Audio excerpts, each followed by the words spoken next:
A Bíblia desvenda momentos em que Deus intercedeu nos destinos do seu povo. A saga de Ezequias e seus muitos adversários é um notável testemunho disso.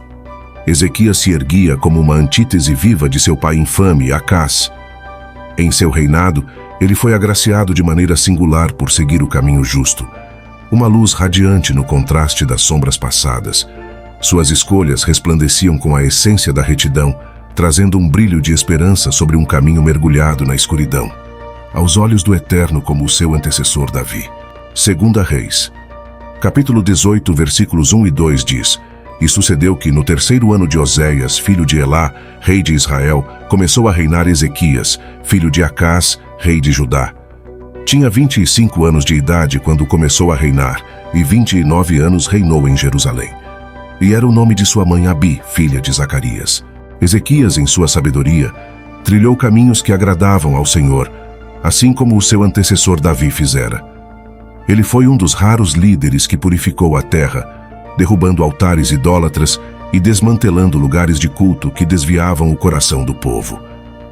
Destemido, ele não apenas destruiu os postes de adoração, mas também reduziu a nada a serpente de bronze erguida por Moisés há séculos, conhecida como Neustã, cujo significado se perdeu nos anais do tempo, mas persistiu como um símbolo de metal. Com gestos poderosos e a determinação de seguir a vontade divina, Ezequias foi um farol de justiça, rompendo com os símbolos do passado para abrir espaço ao verdadeiro propósito estabelecido pelo Criador. Suas ações ecoaram como um cântico de libertação, removendo os grilhões da idolatria para que a verdadeira luz pudesse brilhar mais intensamente sobre o povo eleito. Números, capítulo 20, versículos 8 a 9, Deus disse a Moisés: Faça uma representação de serpente venenosa e erga-a sobre um poste. Aqueles que forem mordidos e olharem para ela viverão. Moisés então obedeceu ao comando divino e esculpiu uma serpente de bronze, elevando-a sobre um poste. Quando alguém era atingido por uma cobra venenosa e dirigia seu olhar à serpente de bronze, permanecia vivo. É lamentável que este objeto, inicialmente utilizado por Deus como instrumento de libertação para o seu povo, tenha se transformado em objeto de adoração.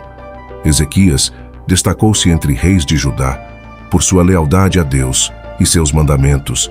2 Reis, capítulo 18, versículos 4 e 5 diz: Ele tirou altos, quebrou estátuas, deitou abaixo bosques e fez em pedaços a serpente de metal que Moisés fizera. Porquanto até aquele dia, filhos de Israel lhe queimavam incenso e lhe chamaram Neustã.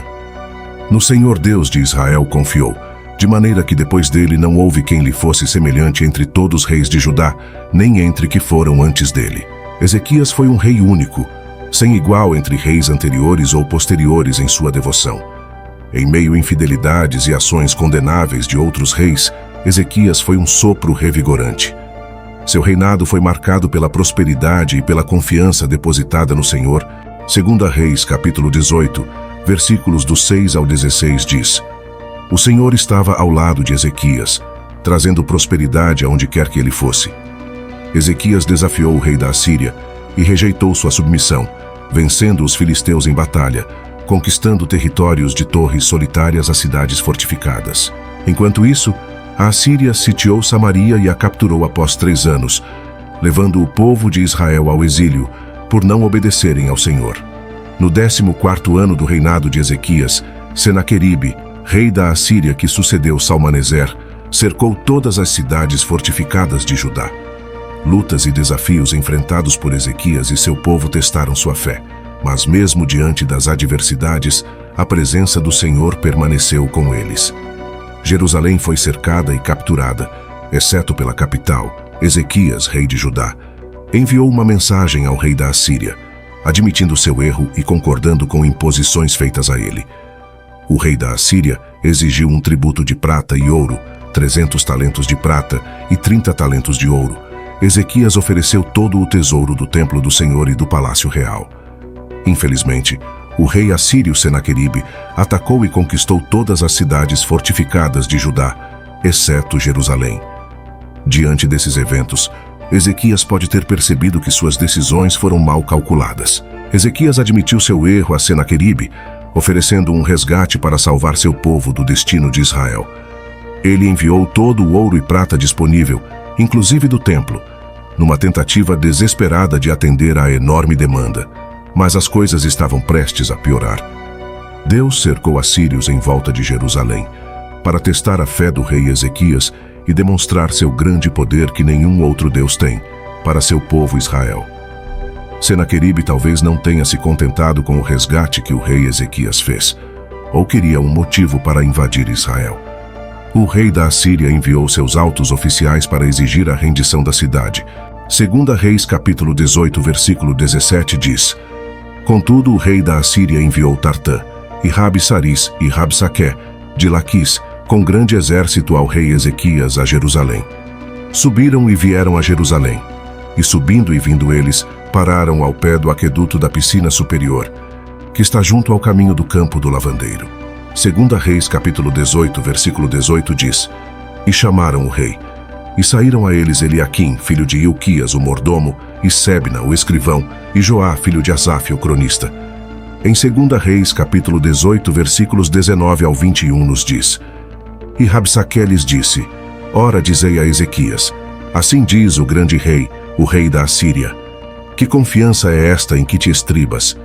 Dizes tu, porém, são palavras só de lábios, há conselho e poder para a guerra.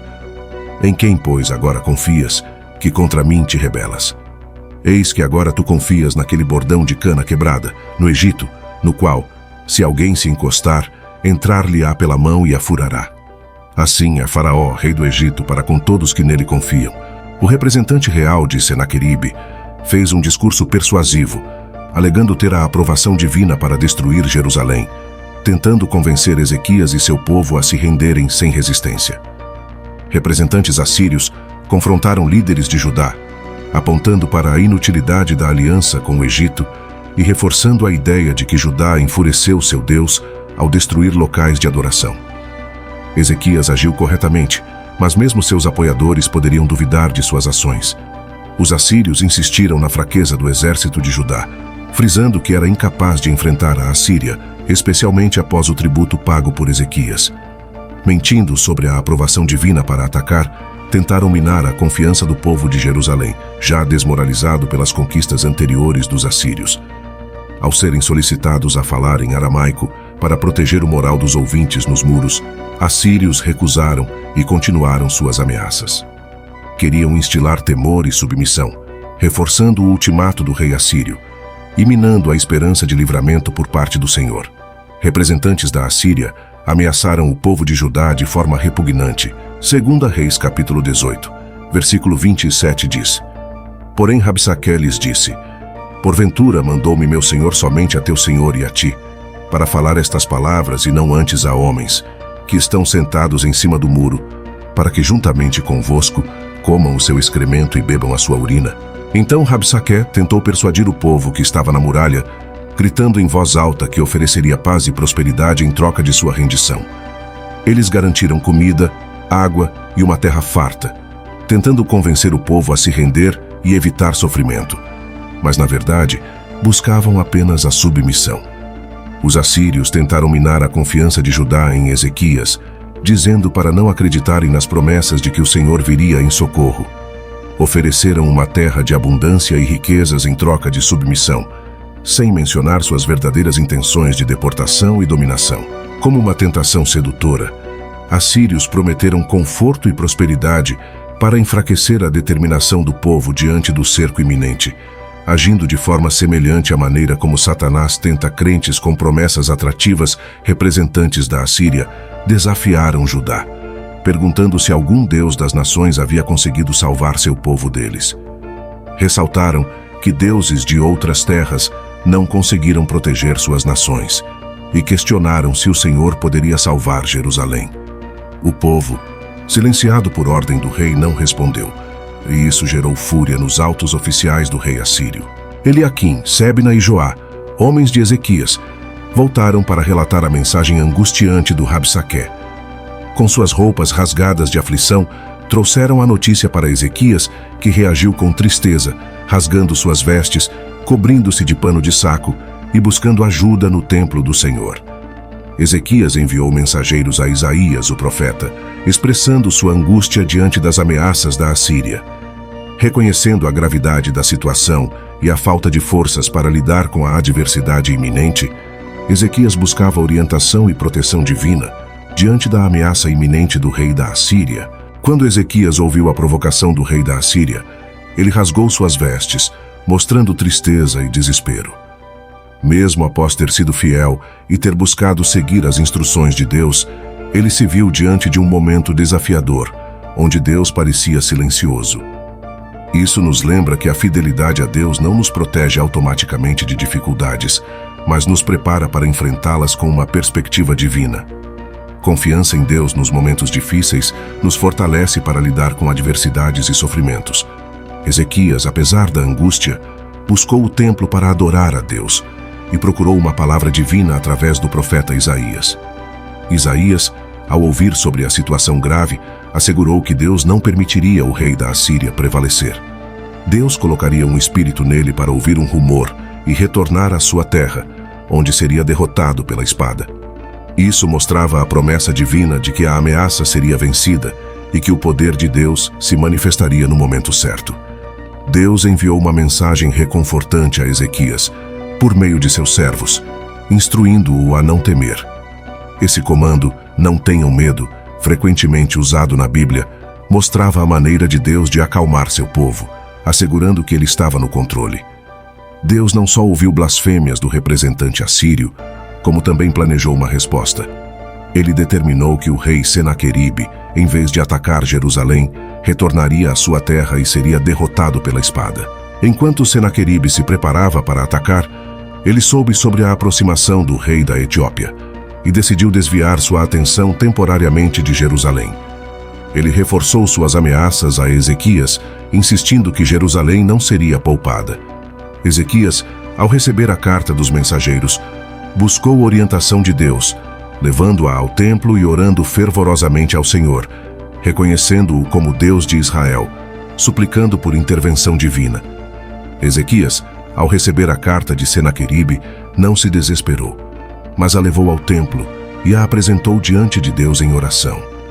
Ele reconheceu a soberania divina, ressaltando que os deuses dos reis da Assíria eram obras humanas, sem poder real, ao contrário do Deus verdadeiro, Criador dos céus e da terra.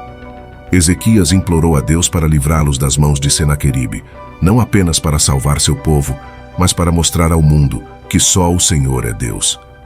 Ele entendia que o ataque representado na carta era um desafio ao caráter divino. A oração de Ezequias exemplifica a confiança em Deus em tempos difíceis.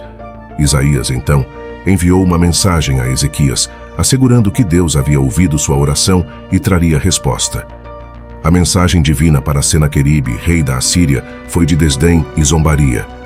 Deus apontou como o rei havia desafiado e ridicularizado o santo de Israel, expressando sua arrogância ao planejar destruir cidades e vilas. No entanto, Deus revelou que tudo isso fazia parte de seu plano, usando o rei assírio como um instrumento para trazer ruína a muitas nações. Deus, conhecendo toda a fúria e arrogância de Senaqueribe, prometeu detê-lo e fazê-lo retornar para a Assíria. A resposta divina foi uma manifestação do domínio soberano de Deus sobre todas as nações. Senaqueribe, que se via como poderoso, na verdade, era apenas um peão no plano divino. Deus ofereceu conforto e promessas de sobrevivência para o povo de Judá, que enfrentava fome e ameaça. Apesar do medo dos assírios, Deus garantiu que haveria colheitas e um remanescente sobrevivente em Jerusalém, mostrando seu cuidado e proteção sobre seu povo. O povo de Jerusalém desfrutaria das colheitas naturais por 2 anos, e no 3º ano poderia semear e colher, mostrando que Judá não seria destruída. Um remanescente floresceria e sairia das muralhas de Jerusalém. Deus prometeu proteger a cidade, declarando que o rei assírio não entraria ou lançaria ataques contra ela. Da mesma maneira que veio, Senaqueribe voltaria para casa, pois Deus defenderia Jerusalém por causa de seu próprio nome e por amor a seu servo Davi. Naquela noite, um anjo do Senhor feriu 185.000 soldados assírios no acampamento deles. Ao amanhecer, todos estavam mortos. Senaqueribe retornou para Nínive, sua capital, mas enquanto adorava em seu templo, seus próprios filhos o assassinaram. Com sua morte, Esar-Adom sucedeu-o no trono. Um único golpe do anjo do Senhor libertou Jerusalém do domínio do inimigo. Assim como Golias zombou do Senhor, o rei assírio também zombou.